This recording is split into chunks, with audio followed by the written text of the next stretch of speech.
The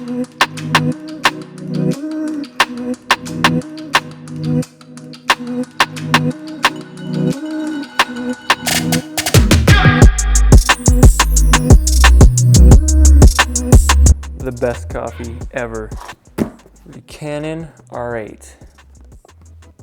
The full frame mirrorless camera that you can actually afford. The Canon R8 is a very interesting camera. It takes features from very high-end cameras such as the R6 Mark II and puts them into a very budget-friendly body. Now you lose certain things like in-body stabilization and it has slightly less video capabilities, but does it really make a big difference? Now what I really wanted to know after buying this camera is how does the R8 stack up? In a world that is so advanced with amazing cameras, how does the R8 stack up? Well, I thought about doing an unboxing, but funny thing is the camera is not even in the box anymore because you're watching it right now. So instead of just giving you all the specs and stuff, I thought I'd give you my personal opinion on how the camera holds up and what I think of it so far.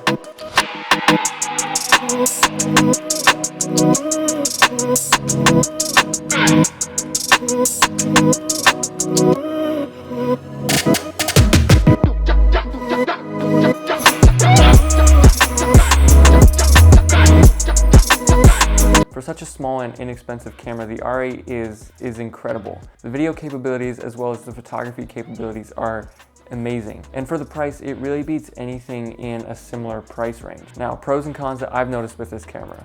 Con number one is the small batteries. The batteries only give you about an hour and a half each of continuous use, which if you're in the field out shooting, that can kind of be annoying. So as long as you have a few batteries on hand, then it's not an issue, but the batteries are pretty small, and for such a high-powered camera, it eats up the battery pretty quick. Now, what are some other cons? If you run it too hot on video mode, I find that it can overheat eventually. If you're just using this for photography, you'll never have an issue.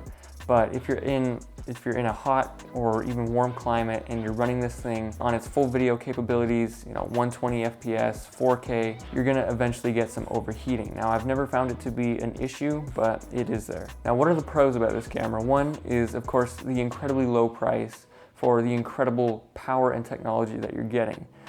Two would be the very small and compact design. Now, it does take RF lenses, and as of now, there's not a ton of RF lenses out there, but there are some pretty good options, and they have a wide range of very wide lenses. They have a 50mm that I have on right now, and they have telephoto lenses, so you're not limited by any means. But it does have an RF mount, so you're gonna need an adapter to put anything else on there. Now this thing has 24.2 megapixels, which is quite a bit. I mean, the 0.2 megapixels, I don't know how much that helps, but I'm sure there's somebody out there who appreciates the 0.2 megapixels.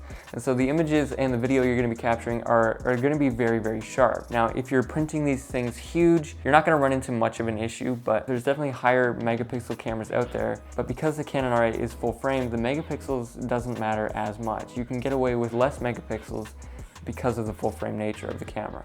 Because this camera is full frame, a lot of people would presume that it is professional grade.